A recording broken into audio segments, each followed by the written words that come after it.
In ons reeks Vervulde Lewe gaan ons hierdie vraag vir die volgende 5 weke vra. Hoe kan jy en ek 'n lewe leef as 'n vol kruik? Nie leeg nie, maar vol. En ons gaan kyk na 5 verskillende lewensareas. Nou, baie belangrik van hierdie reeks, en jy kan die lewensareas sien, dat hierdie is nie 'n selfhelp reeks nie. Maar hierdie is 'n reeks waar jy en ek genooi word om God te nooi, om deur sy Heilige Gees en deur sy woord 'n diepgaande en 'n blywende verandering in ons lewe te kom bring.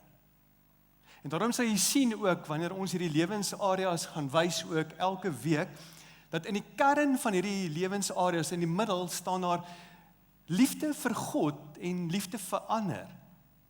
Dat elkeen van hierdie geestelike gewoontes waaroor ons gaan praat en ook baie prakties gaan toepas in ons lewens, dat dit vir jou en my sal lei na 'n lewe waar my liefde vir God, my ervaring van God sal groei en ook my liefde vir mense. Dis 'n volkryk, 'n vervulde lewe. Nou vandag begin ons met vernuwing, die lewensarea van vernuwing. En ons gaan spesifiek kyk na die geloofsgewoonte van skrif. Hoe die Bybel 'n diepgaande en 'n blywende verandering in jou en my lewe kan bring. En ek wil jou nooi om jou Bybel oop te maak by Lukas 24. As jy jou selfoon gebruik, die Bybel app gebruik, is jy welkom jou selfoon oop te maak by Lukas 24. As jy nie 'n Bybel hierdie het nie, is jy welkom op die skerm saam te volg. Ons gaan lees uit die 83 vertaling uit. Daarvan af vers 13 tot vers 27. Op dieselfde dag was 2 van hulle op pad na 'n dorpie met die naam Emmaus, 12 kilometer van Jerusalem af. Hulle was in gesprek met mekaar oor al die dinge wat gebeur het. Nou, net om vir jou met agtergrond te gee, wat is die dinge waaroor hulle praat wat gebeur het? Dis wat gebeur het die Vrydag toe Jesus gekruisig is en die Saterdag waar hy nou in die graf is. Vers 15, terwyl hulle so gesels en gedagtes wissel, het Jesus self nader gekom en met hulle saam geloop. Maar hulle oë was verhinder om hom te herken. Hy vra toe vir hulle, wat is dit wat julle so ernstig met mekaar loop en bespreek? Met somber gesigte gaan hulle staan. Dis amper asof hulle stop. Dis die airbags wat uitkom. Het jy dit al gesien?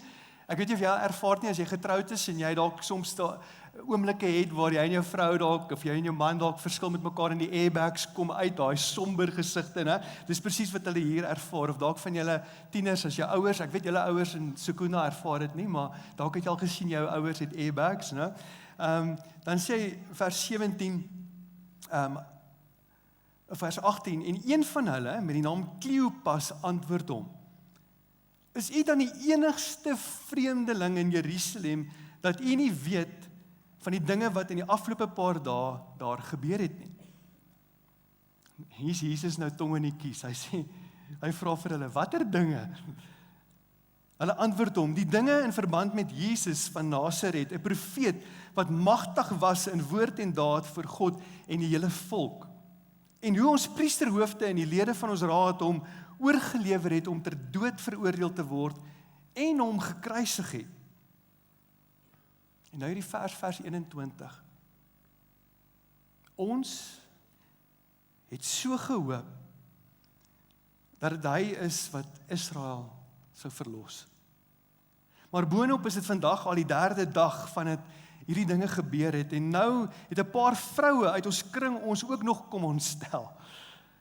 Hulle was vanmôre vroeg by die graf, en hulle kon sy liggaam nie kry nie. Hulle het kom vertel dat hulle 'n verskyning gesien het van engele, wat gesê het dat hy lewe. Sommige van ons mense het ook na die graf toe gegaan, en dit net so gekry soos wat die vroue gesê het. Maar hom het hulle nie gesien nie. En toe sê hy vir hulle, wat 'n gebrek aan begrip en wat 'n traagheid van gees. Glo julle dan nie al die dinge wat die profete gesê het nie? Moes die Christus nie hierdie dinge lei om in sy heerlikheid in te gaan nie? En daarna het hy by Moses en al die profete begin en al die skrifuitsprake wat op hom betrekking het, vir hulle uitgelê. Kan jy dink, 12 kilometer Bybelstudie saam met Jesus. Net tot daar. Hoe gaan ons toelaat dat die skrif, dat God die skrif, die Bybel gebruik, sy woord gebruik, om ons lewens in 2026 te vernuwe? Ek dink ons moet begin by die begin, ons persepsie, ons beeld van die Bybel. Wat is jou beeld van die Bybel? Kom ek noem 'n paar moontlikhede. Baie mense kyk na die Bybel en hulle sien die Bybel as 'n handboek. Ons leerders het in hierdie week handboeke ontvang, handboeke moet oorgetrek word. En baie keer sien ons die Bybel as 'n handboek, 'n boek wat vol feite is. En ek moet hierdie feite net baas raak. Ek het net meer kennis nodig. Kan ek vir jou sommer in die begin sê, dat die doel van Bybel lees is nie vir informasie nie. Alhoewel daar wonderlike informasie is. Maar die doel van Bybel lees is formasie, dat Christus in ons gevorm word. Dis verandering, formasie, transformasie. Dis die doel van Bybel lees. Maar sommige van ons sien die Bybel net as 'n handboek van klomp feite wat ek moet baas raak. 'n tweede persepsie wat ons baie keer het van die Bybel. Ons dink die Bybel is 'n self-help boek. Daar's formules. Soek jy 'n gelukkige huwelik, hier's 3 stappe tot 'n gelukkige huwelik. Hier's 5 dinge wat jy kan doen tot 'n vervulde lewe. Die formules in die Bybel. 'n derde persepsie, dat soms dink ons die Bybel is 'n koffietafelboek. Daai boek met inspirasie, en ons ken al die inspirasieverse, ons stuur dit vir mekaar, en ons niks daarmee verkeerd nie. Maar wat doen ons met die res van die Bybel, wat nie inspirasieverse is? Kom ek dink aan een voorbeeld, Jeremia 29 vers 11, ons stuur hierdie vers rond. Dis 'n wonderlike belofte, 'n wonderlike inspirasievers. God wat wonderlike dinge oor jou beplan, jou toekoms beplan. En dan begin jy die Bybel te lees, Jeremia te lees, en dan kom jy agter die res van Jeremia as nie inspirasieverse nie. Jeremia is die heilende profeet. Jeremia het geweldige dinge in sy lewe beleef, en dan wonder ons, maar wat doen ons met die res? Gee my net die inspirasieverse. En my Bybelkennis haak vas by 'n paar inspirasieverse, die mooi memes wat ons vir mekaar rondstuur. Niks daarmee verkeerd nie, maar dis nie al wat die Bybel is nie. Baie keer dink ons die Bybel, en dalk is die laaste persepsie wat ek kan noem, ons dink die Bybel is 'n reëlboek. Van ons ouers moes nou in hierdie paar weke jou student, jou leerder gaan inskryf by skool of by 'n universiteit, en jy het dalk 'n boek ontvang met reëls, met 'n code of conduct oor 'n plek, en ons dink dis wat die Bybel is. 'n lys moets en moenies. En alhoewel daar waarhede is in al hierdie persepsies van die Bybel, is dit nie al wat die Bybel is nie. Wat is jou persepsie? Hoe sien jy die Bybel? As ons die Bybel net sien as 'n koffietafelboek, dan wil ons net hê die Bybel moet van my 'n beter mens maak. As ons dit sien as 'n reëlboek, dan voel ek moet net die regte goed doen. Hoe sien jy die Bybel? Ek wil jou vanoggend 'n paar dinge offer. Ek wil vir jou 'n beeld offer, 'n storie, en dan 'n gewoonte. Kom ons begin by die beeld. Ons doen dit nie baie by Kruikgemeente nie, maar ek wil jou vir 'n paar minute nooi na 'n teologieklas toe. Een van die mees invloedrykste teoloë van die 20ste eeu, 'n Switserse teoloog, Karl Barth. As hy praat en skryf oor die woord van God, dan sê dat daar's 3 dimensies as dit kom by die woord van God. En hier is die vraag, met hierdie beeld, wat bedoel ons vanoggend as ons sê woord van God? 3 dimensies. Vir 'n paar oomblikke sit net vir 'n aand rustig en dink oor hierdie stuk teologie, wat eintlik baie belangrik is, wat baie kern is, as dit kom by Bybelgebruik. Die buitenste sirkel, kom ons beeld dit uit in terme van sirkels, die buitenste sirkel praat hy van as die verkondigende, of die geproklameerde woord van God. Met ander woorde, dit wat ons vanoggend doen, ons kom by as 'n gemeente, as 'n geloofsgemeenskap by mekaar, ons lees uit die skrif uit, ons praat met mekaar, dalk in klein groepe oor die skrif, ons sing in ons aanbiddingsliedere, ek weet nie of jy agtergekom het nie, ons aanbiddingsliedere is gevul met skrif. Dis die verkondigende of die geproklameerde woord van God. Maar daar's 'n tweede sirkel. En dis die geskrewe woord. Dis wat ons hier het, ons Bybel, die geskrewe woord. Die woord Bybel beteken boeke of versameling van boeke. En wat ons hier het is 'n versameling van boeke, 66 boeke, geskryf oorspronklik in 3 tale, Hebreëus, Grieks, Aramees, verskillende skrywers, verskillende kontinente oor 'n tydperk. En dis verskillende literatêre forme, genres, wat verskillend gelees moet word. Dis die geskrewe woord van God. In 1 Timoteus lees ons hoe Paulus skryf en hy sê die woord is geïnspireer deur God. En as hy praat oor die woord, dan sê hy die woord is geïnspireer op skryfvlak, maar ook op leesvlak. Ook op proklamasie, verkondigende vlak. Kan jy sien hoekom dit so belangrik is dat 'n mens deel is van 'n geloofsgemeenskap? Mens vra baie keer, hoekom moet ek lidmaat raak, deel raak van 'n gemeente? Dit is waar jy blootgestel word aan die verkondigende woord van God. Maar dan in die kern sê, daar's iets wat ons nie moet mis nie, dis die vleesgeworde woord. Dis Jesus self. Johannes 1 vers 14 en die 53 vertaling waar hy sê, en die woord, Jesus, het vlees geword en het by ons kom woon.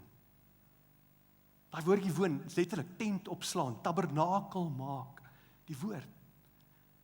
So wanneer ons praat oor die woord van God, is dit al 3 hierdie dimensies, en al 3 hierdie dimensies is belangrik as ons vernuwing in 2026 in ons lewens wil beleef. Wat is nou die doel van Bybellees? Dis nie om my kop vol informasie te kry. Dis nie om sekere wette, die moets en die moenies net te leer uit my kop uit en te ken en te doen nie. Dis nie die primêre rol. Die primêre rol wanneer jy en ek na die skrif toe kom, wanneer ek hierdie woord oopmaak, is ontmoeting met die vleesgeworde woord van God, Jesus Christus self. Dis 'n ontmoetingsplek met God. Elke keer wanneer ons die woord oopmaak, vanoggend, toe ek die woord oopmaak, bid ek hierdie woorde, Here, vanoggend is 'n ontmoetingstyd, 'n plek met U. Dis nie net feite wat ek wil gaan preek nie. Dis ontmoeting met U. Besef jy en sien jy die verskil wat die woord in ons lewens kan maak as ons persepsie van die woord net anders is? Dis E. Stanley Jones wat vir die grootste gedeelte van sy lewe sendingwerk gedoen het in Indië. En as hy praat oor Bybel lees, dan sê die volgende, hier is 'n mooi aanhaling van hom. Hy sê, every day I go to these words and I say to them, have you seen him whom my soul loves? And these words take me by the hand and lead me beyond the words to him who is the word. Ek dink is veilig dat ons vanoggend hierdie stelling maak, dat ons kan nie die Bybel verstaan sonder Jesus nie. En ons kan nie Jesus verstaan sonder die Bybel nie. 'n Beeld, 'n storie. Hierdie is nie sommer enige storie nie. Hierdie storie is nie 'n fiktiewe storie nie, ons skriflesing vanoggend, Lukas 24. Lukas 24 vertel ons van die grootste dag in die heelal se geskiedenis. En dan die vraag, maar wat doen Jesus op hierdie groot, belangrike dag? Die dag waar hy dood sy hekke plat trap, waar hy sonde, hel, bose oorwin. Wat doen hy op hierdie dag? Kom ek sê vir jou wat hy nie doen nie. Hy het nie 'n groot veldtog met 'n konferensie, met live feeds, wat uitgesaai word reg oor die wêreld nie. Maar Jesus spandeer die grootste dag in die heelal se geskiedenis met 2 disippels, wat hulle geloofstasse gepak het en hulle rug op Jerusalem gedraai het. En hy spandeer tyd met die woord. Die woord spandeer tyd met die woord, met hierdie 2 disippels. Lukas 24:27 lees ons die volgende, hy sê daarna, en dis Jesus, het hy by Moses en al die profete begin, en al die skrifuitsprake wat op hom betrekking het hy vir hulle uitgelê. Dis een podcast wat ek graag sal wil luister. Maar die opbou van hierdie storie, kom wys hierdie skrifgedeelte vir ons, maar hoe 'n lewe lyk sonder die woord. Het jy al daaraan gedink? Daar's 'n paar dinge in hierdie storie wat ons sien, hoe 'n lewe lyk sonder die woord. Kom ek noem 'n paar. Heel eerstens, ons herken God nie. Jesus was by hulle en hulle het hom nie herken nie. 'n Lewe sonder die woord is 'n lewe wat sukkel om God se teenwoordigheid raak te sien, om God se werk in jou lewe raak te sien. Hy kan duidelik besig wees, ander mense kan dit sien, maar jou oë is blind, jy sien dit nie. 'n Lewe sonder die woord is 'n lewe wat, ek wil hierdie Afrikaanse woord gebruik, en ek weet ons gebruik dit nie baie nie, maar wat fikseer op huidige gebeure. Fikseer, met ander woorde, jy's so gefokus op die hier en die nou. Jy's vasgevang amper daarin. Dis wat met hulle gebeur. Hulle is vasgevang in die naweekse gebeure, dat hulle niks anders sien nie. 'n Lewe sonder die woord gebeur ook so in ons lewens, waar ons misdaad ervaar, en ek is so vasgevang in dit wat ek nou ervaar. 'n Lewe met die woord sê nie, ek ignoreer dit nie, maar ek het 'n ander perspektief as dit kom by die uitdagings. Ek beleef finansiële uitdagings, ek beleef uitdagings in politiek, en die lys kan aangaan. Julle weet wat ons beleef, maar dit is 'n lewe sonder die woord wat fikseer op hierdie dinge wat nou rondom my gebeur. Ek sukkel om daar uit te breek. 'n Derde kenmerk van 'n lewe sonder die woord is waar jy vasgevang word in teleurstelling. Ons almal beleef teleurstelling. Maar wanneer jy vasgevang word daarin, is jy op 'n gevaarlike plek. Een van die hartseerste verse in hierdie storie is waar daar gepraat word van hoop. Maar omdat die woord nie in 'n lewens is nie, is dit hoop in die verlede tyd. En so 'n paar weke terug het ons vir mekaar gesê, as jy dink aan die limiete van ons as mens, ons kan vir 40 dae sonder kos, ons kan vir 'n paar dae sonder water, jy kan vir baie kort tyd sonder 'n paar minute sonder suurstof gaan, maar ons kan nie bekostig om 1 sekonde sonder hoop te lewe nie. En dis die kenmerk wat ons sien van 'n lewe sonder die woord. En dan die laaste kenmerk wat ons sien is, dis 'n lewe wat leef sonder wysheid. En amper stadig is om te glo. Jesus kyk na hierdie 2 mense en hy sê vir hulle, hoe is julle so traag van begrip? As jy dink aan hierdie lys, sien ons nie hierdie in ons kultuur, in ons samelewing baie keer nie. Dit is hoe lewens lyk. As jy dink aan die nuwe jaar, soek jy so lewe? Is dit 'n vervulde lewe? Is dit 'n volkryk lewe? Definitief nie. 'n lewe sonder die woord is 'n leë lewe. Gelukkig eindig hierdie storie nie hier nie. Daar's 'n draai wat gebeur. In Lukas 24:32, ons hoor hulle sê toe vir mekaar, Jesus begin en hy lê die woord vir hulle uit en hulle sê toe vir mekaar, het ons harte nie warm geword toe hy op die pad met ons gepraat het en vir ons die skrif uitgelê het nie. Dat wanneer Jesus wat die woord is vir hulle die woord oopmaak, gebeur daar iets in hulle binneste, hulle harte begin vinnig en warm te klop. Kan jy sien, daar's 'n diepgaande verandering wat gebeur in hierdie mense se lewens, 'n lewe met die woord. Hierdie volkryk lewe is nie 'n oppervlakkige verandering nie. 'n Oppervlakkige verandering gaan 'n paar dae hou, dit gaan nie hou nie, dis nie volhoubaar nie. Hulle sê hulle harte begin vinniger te klop en daar's 'n paar dinge wat gebeur. Jy kan gerus op jou eie tyd gaan kyk in hulle lewens. Hulle geloof word weer aangevuur. Hulle passie begin weer te brand.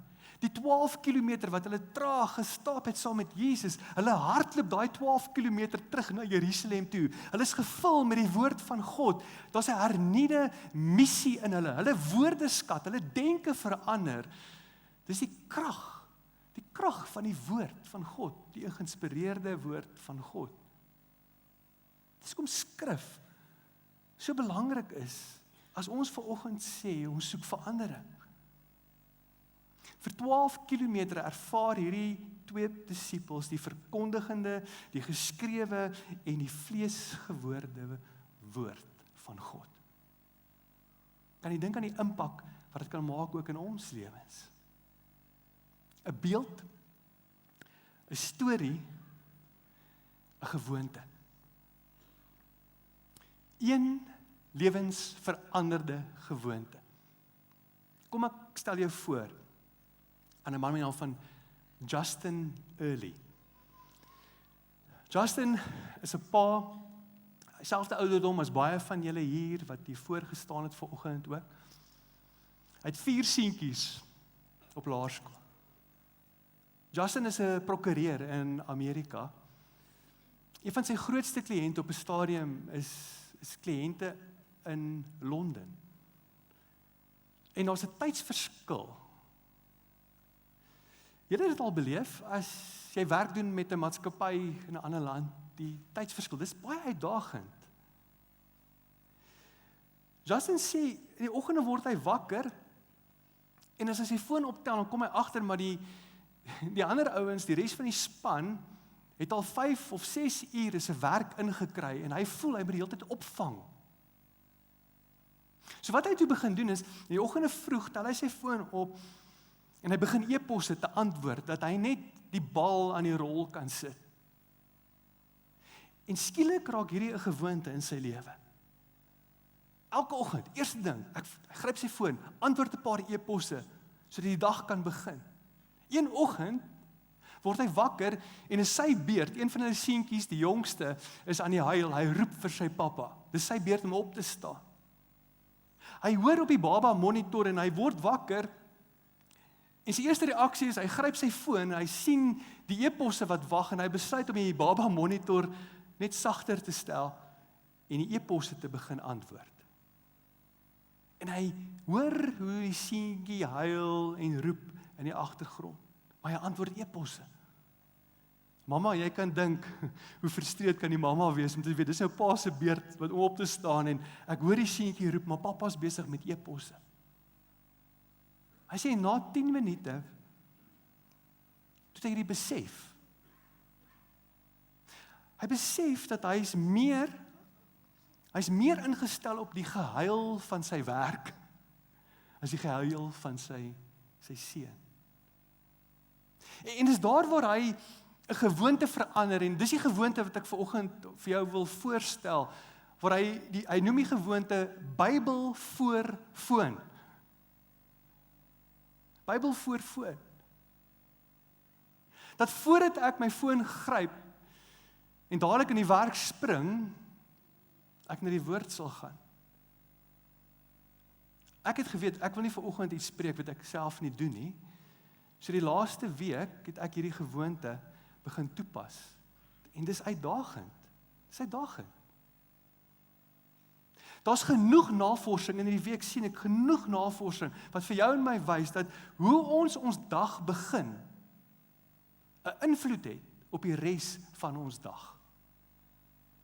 Nou kan jy dink, as jy en ek vir God eerste woord gee in ons dag, dat wanneer ek die skrif oopmaak en ek iets soos Filippense lees, en ek lees 'n skrifgedeelte wat sê, moet oor niks besorg wees nie. Dink jy ek gaan anders na die nuus kyk daarna? Verseker.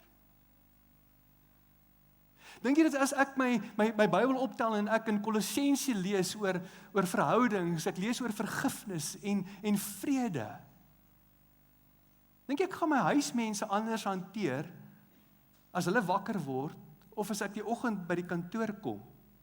Definitief.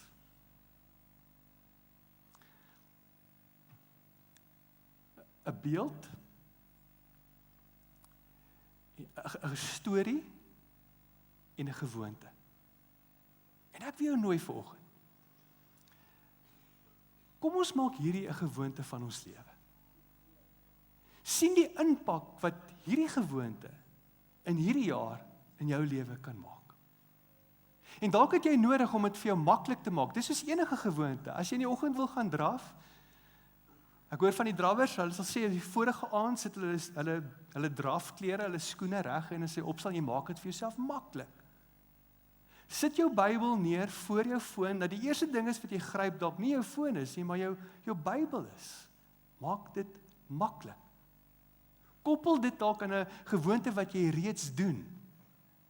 'n Koppie koffie wat jy gaan maak. Terwyl ek die koppie koffie maak, neem ek my skrif, my Bybel, en ek maak oop 'n gedeelte. Terwyl ek die koffie lees ek Bybel, voordat ek na my foon toe gaan. 'n vervulde lewe. Hoekom 'n vervulde lewe? 'n Vervulde lewe vir hierdie jaar gaan nie net wees dat jy en ek moet beter planne hê, of meer dinge moet hê nie. Maar 'n vervulde lewe gaan oor besluite. Besluite waar hy en ek ons lewens oopmaak en 'n ontmoeting het met die woord wat vlees geword het. Met Jesus Christus self. En mag ons ook, terwyl ons lewens oopmaak en spasie maak vir die woord om in ons te lewe, ervaar hoe die Here 'n diepgaande en 'n blywende verandering in ons lewens bring.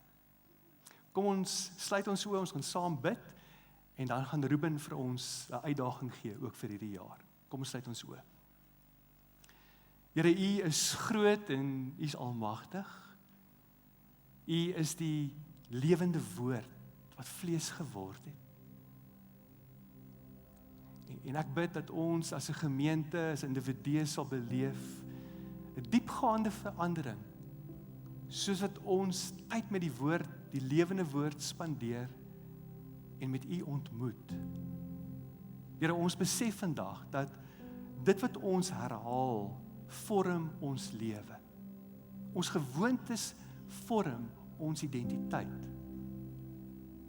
En mag ons ook in hierdie jaar beleef dat ons gewoontes die karakter en die identiteit van Jesus Christus in ons vorm.